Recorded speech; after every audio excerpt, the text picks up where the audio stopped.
Friends, आज हम लोग जो है पार्ट 7 क्या निराश हुआ जाए, जैसा कि आप लोगों ने ये चैप्टर पढ़ा था। आज मैं इसकी रीडिंग और इसके बारे में कुछ बताऊंगी। आफ्टर दैट इसमें क्वेश्चन आंसर दिए हुए हैं, आप लोग सभी जो है इससे नोट डाउन करेंगे।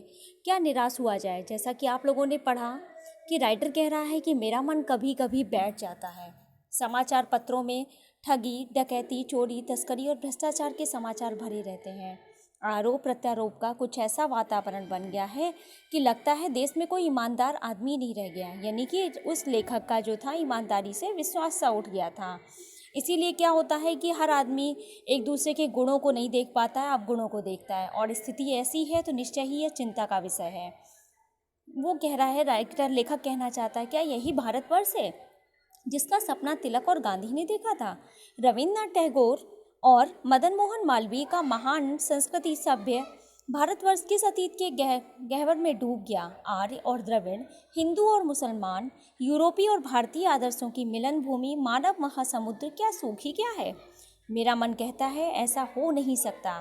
हमारे महान मनीषियों के सपनों का भारत है और रहेगा। यह सही है। इन दिनों कुछ ऐसा माहौल है कि ईमानदारी से मेहनत करके जीविका चलाने वाले निरीह और भोले भाले श्रमजीवी पिस रहे और झूठ तथा फरेब का रोजगार करने वाले फल फूल रहे हैं। ईमानदारी को मूर्खता का पर्याय समझा जाने लगा, यानी कि जो ईमानदार है उन्हें मूर्ख समझा जाने लगा। सच्चाई केवल भीरू और बेबस लोगों के हिस्से पड़ी है। ऐसी स्थिति में जीवन के महान मूल्यों के बारे में लोगों की आस्था ही हिलने लगी है। तो इस प्रकार से राइटर ने अपने इस चैप्टर में विचारों को प्रकट किया, जैसा कि आपको एक्सप्लेन किया था मैंने। तो उसने अपने जीवन की घटनाओं को भी यहाँ पर प्रस्तुत किया है कि जिसमें कि एक रेलवे स्टेशन पर उसने टिकट लेने के लिए क्या किया था कि 10 के बजाय 100 का नोट दिया था और जल्द ही गाड़ी में आकर बैठ गया, लेकिन उसने अपनी ईमानदारी का परिचय देकर 90 रुपये उसे वापस किए थे। तो राइटर को वो भी याद है। बस में बैठे हुए इस तरीके से जब एक बार बस उसकी ख़राब हो गई थी, तो इसमें बस की भी चर्चा की गई है।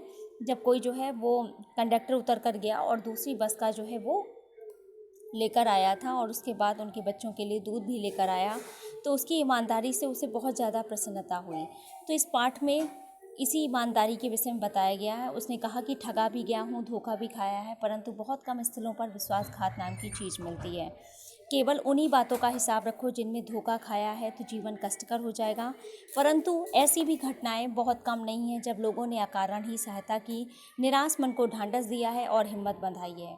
कविवर रविन्द्रनाथ ठाकुर ने अपने प्रार्थना गीत में भगवान से प्रार्थना की थी कि संसार में केवल नुकसान ही उठाना पड़े, धोखा ही खाना पड़े, तो ऐसे अवसरों पर भी हे प्रभु मुझे ऐसी शक्ति दो कि मैं तुम्हारे ऊपर संदेह ना करूं। मनुष्य की बनाई विधियां गलत नतीजे तक पहुंच रही और इन्हें बदलना होगा। वस्तुतः आए दिन इन्हें बदला जा रहा है और लेकिन अब भी आशा की ज्योति बुझी नहीं है। महान भारतवर्ष को पाने की संभावना बनी हुई है, बनी रहेगी। मेरे मन निराश होने की ज़रूरत नहीं है। इस तरीके से हजारी प्रसाद द्विवेदी जी ने अपने विचारों को यहाँ पर प्रकट किया है। अब हैं ये कुछ प्रश्नोत्तर जिन्हें कि आपको लिखना है। लेखक ने स्वीकार किया है कि लोगों ने उन्हें भी धोखा दिया है, फिर भी वह निराश नहीं है। आपके विचार से इस बात का क्या कारण हो सकता है? तो यहाँ पर लेखक हजारी प्रसाद द्विवेदी जी ने अपने व्यक्तिगत अनुभवों का वर्णन करते हुए कहा है कि उसने भी धोखा खाया है, परंतु बहुत कम स्थलों पर विश्वासघात नाम की चीज़ मिलती है। पर उनका मानना है कि अगर वो इन धोखों को याद रखेगा तो उसके लिए विश्वास करना बेहद कष्टकारी होगा। और ऐसी घटनाएं भी बहुत कम नहीं है जब लोगों ने अकारण उनकी सहायता की है, निराश मन को ढांढस दिया है और हिम्मत बंधाई है। टिकट बाबू द्वारा बचे हुए पैसे लेखक को लौटाना, बस कंडक्टर द्वारा दूसरी बस व बच्चों के लिए दूध लाना आदि ऐसी घटनाएं हैं। इसलिए उसे विश्वास है कि समाज में मानवता, प्रेम, आपसी सहयोग समाप्त नहीं हो सकते। अगला जो प्रश्न सेकंड और थर्ड है वो आपको नहीं करना है। जैसे कि समाचार पत्रों, पत्रिकाओं और टेलीविज़न पर आपने ऐसी अनेक घटनाएं देखी सुनी होंगी जिनमें लोगों ने बिना किसी लालच के दूसरों की सहायता की हो या ईमानदारी से काम किया हो। ऐसे समाचार तथा लेख एकत्रित करें और कम से कम 2 घटनाओं पर अपनी टिप्पणी लिखें। तो आपको यहाँ पर टिप्पणी को लिखना नहीं है, समझना है, क्योंकि मैं क्लास में इसकी चर्चा करूँगी। नेक्स्ट थर्ड क्वेश्चन भी आपको नहीं करना है। अगला क्वेश्चन जो आपको लिखना है वो ये है, दोषों का पर्दाफाश करना कब बुरा रूप ले सकता है? तो दोषों का पर्दाफाश करना तब बुरा रूप ले सकता है जब हम किसी के आचरण के गलत पक्ष को उद्घाटित करके उसमें रस लेते हैं। हम यह नहीं समझते कि बुराई समान रूप से हम सब में विद्यमान है। यह भूलकर हम किसी की बुराई में रस लेना आरंभ कर देते हैं और अपना मनोरंजन करने लग जाते हैं। हमें ऐसा नहीं करना चाहिए, बल्कि सबकी अच्छाइयों की भी सराहना करनी चाहिए। अगले प्रश्न में राइटर ने कहा है, आजकल के बहुत से समाचार पत्र या समाचार चैनल दोषों का पर्दाफाश कर रहे हैं।